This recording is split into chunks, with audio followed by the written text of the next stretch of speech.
me. So today, as you can tell from the title, I'm uploading a quick Nish Commentary video, a rant, if you will, about DissociaDID, otherwise known as NIN. For several reasons I'm not going to explain here, I've decided to just write a script and then read it. So if you're not a fan of how this video was done, oh well, listen up anyways. It's information still.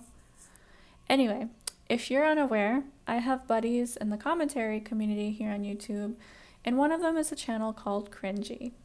Cringy is a friend of mine who does what I like to call intellectual commentary, especially in regards to matters involving psychology, but she also provides commentary on other hot topics.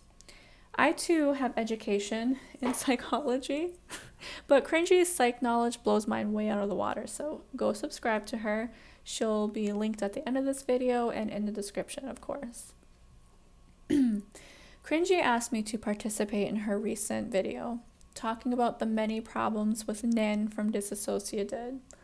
My part of the video was regarding Nin claiming that one of her alters is Black and or Native.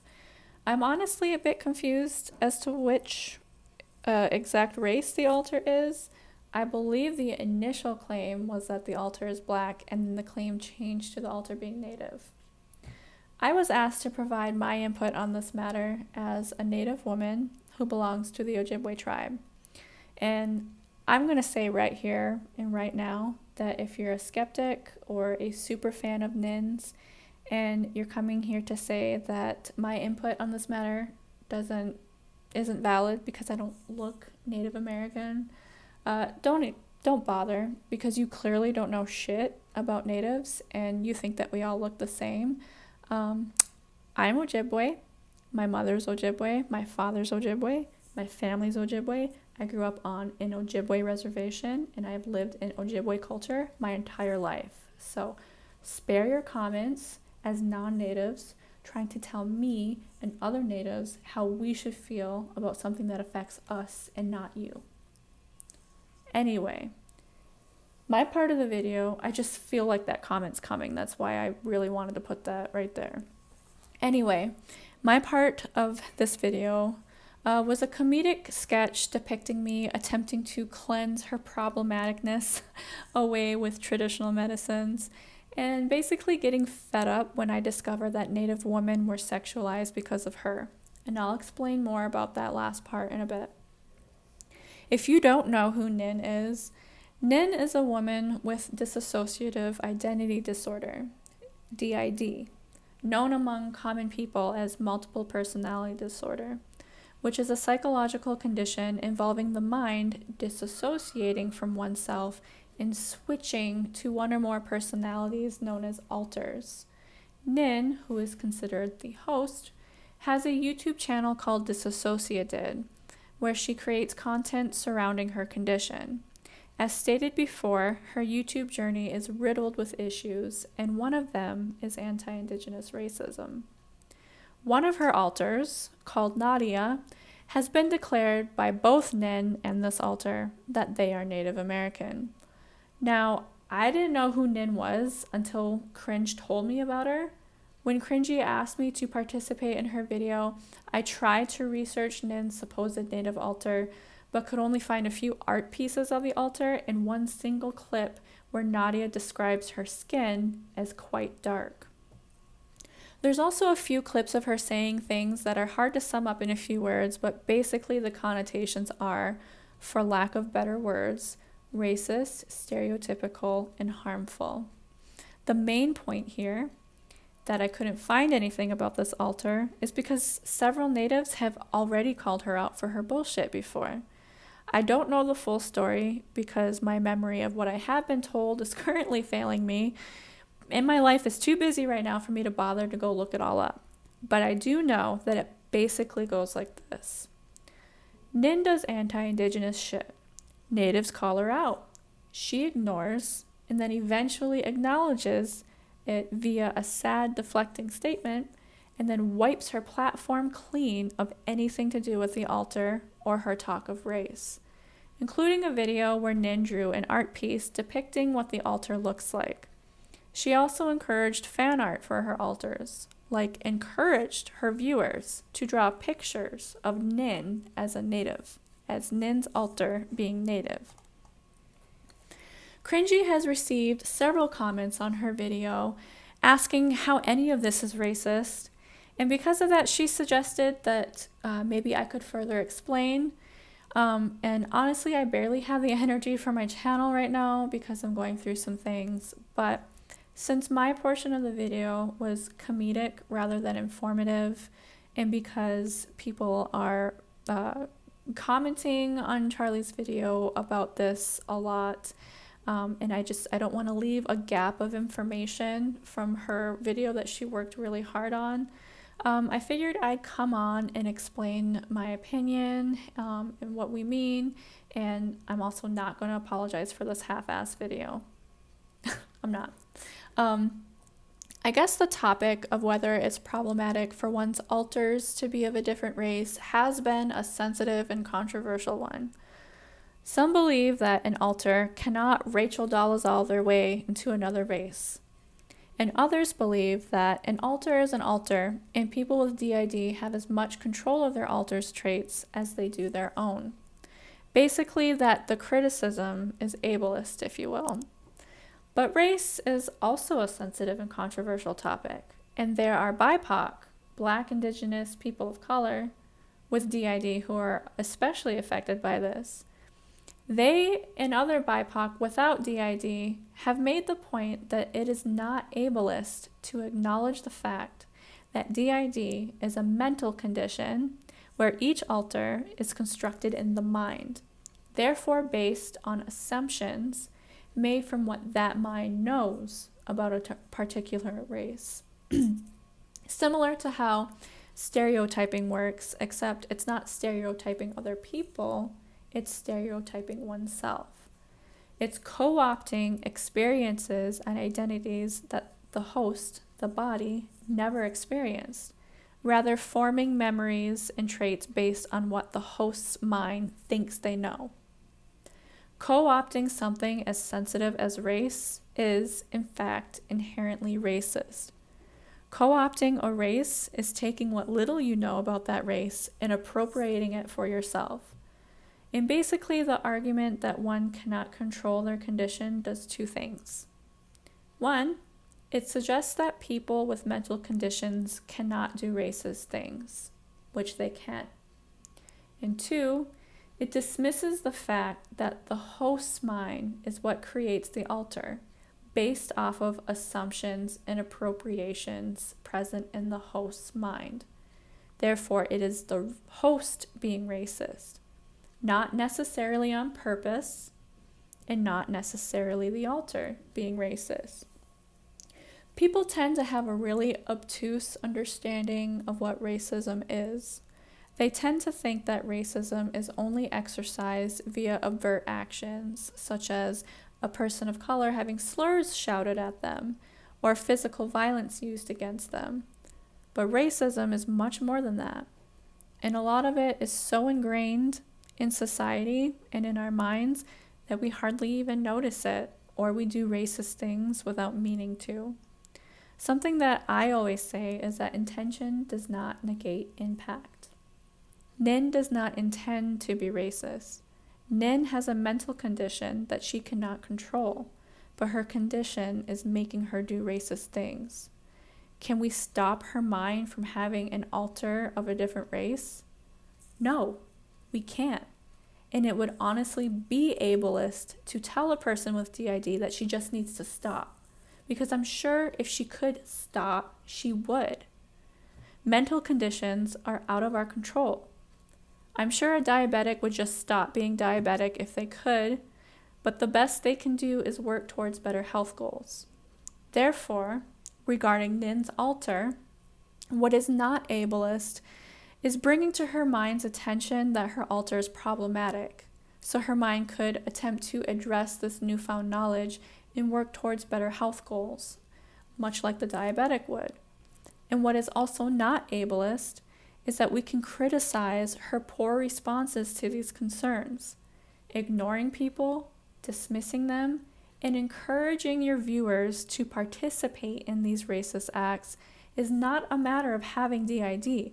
These things are rather a matter of having a lack of accountability towards those you've harmed. Which brings me to the next concern that people, including myself, have with NIN: the art pieces and the appropriation of more than just Native identity, but sacred objects.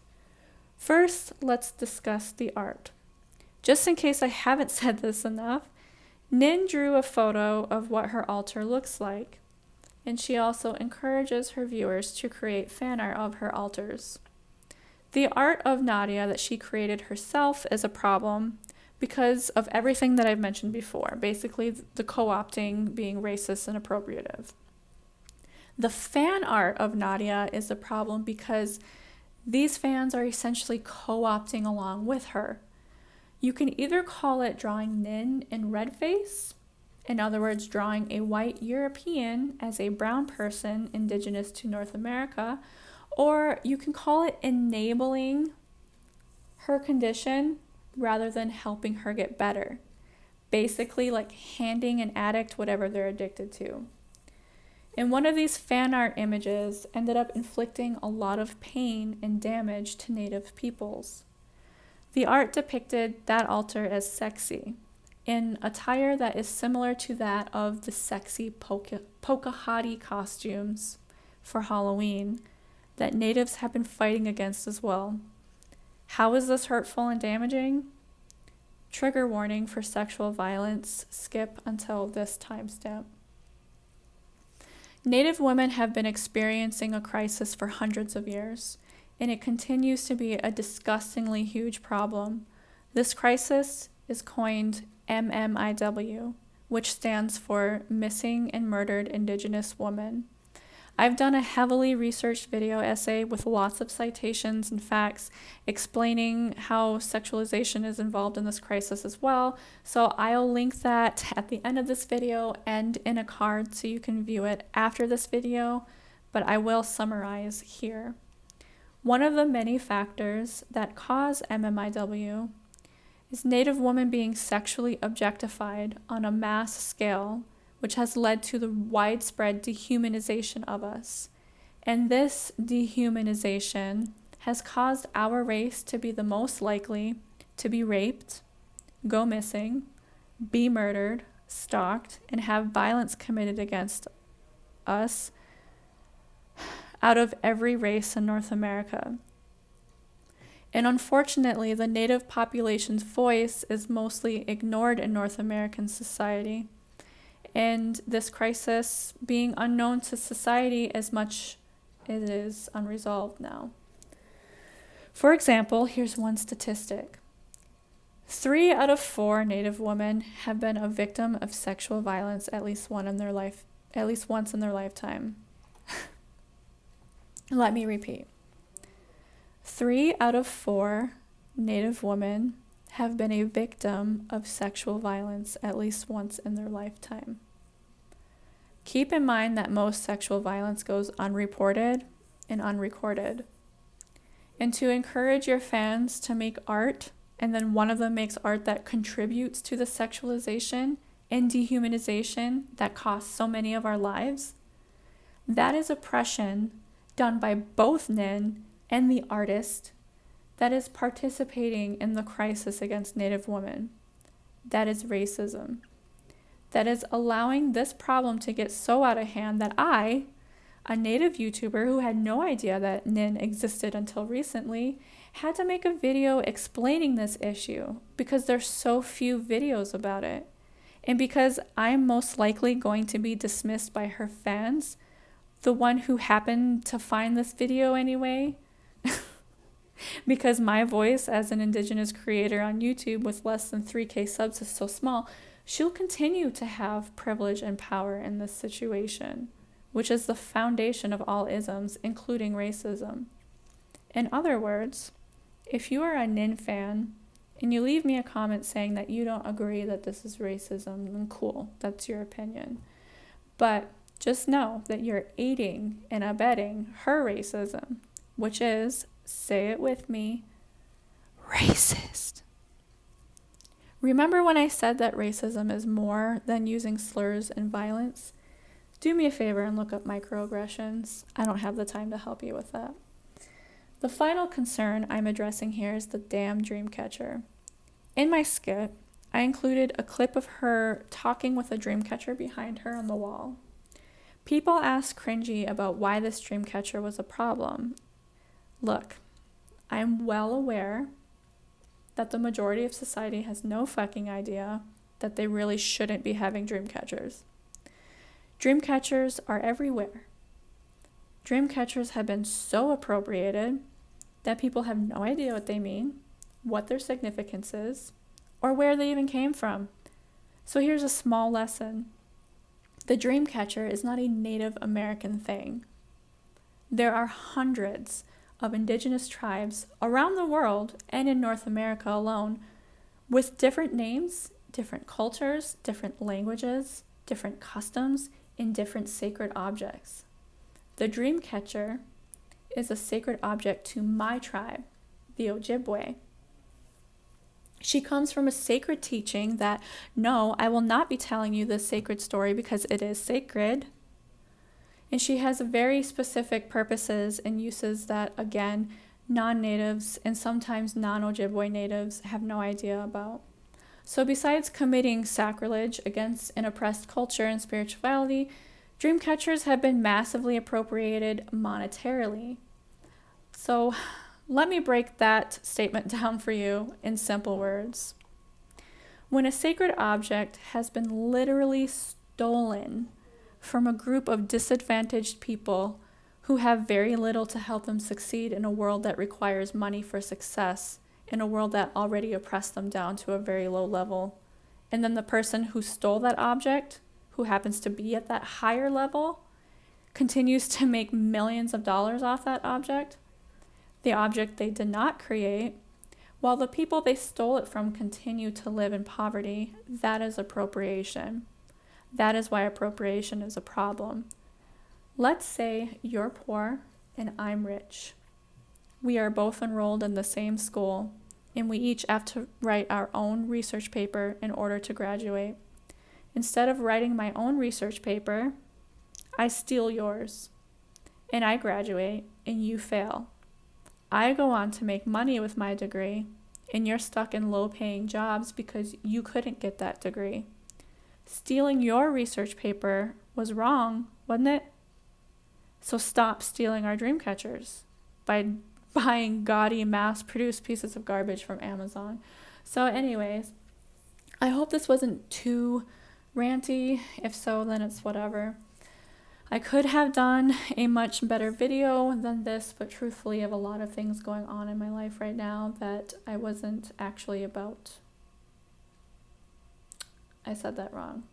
I have a lot of things going on in my life right now, and I was actually about to make an announcement saying I would be taking a break from YouTube until I get them sorted out. So, because I needed to get this out like now, and there wasn't time or energy for me to give this video my 100%, I hope it was still informative and helped people who didn't understand why Nin's actions regarding natives were wrong. I'm glad she removed the majority of her videos with the altar in it, and now says that this altar isn't native, but she continues to do problematic shit, and that's why videos were made about her. That's why I was invited to participate in a video that wrapped up her entire problematic history.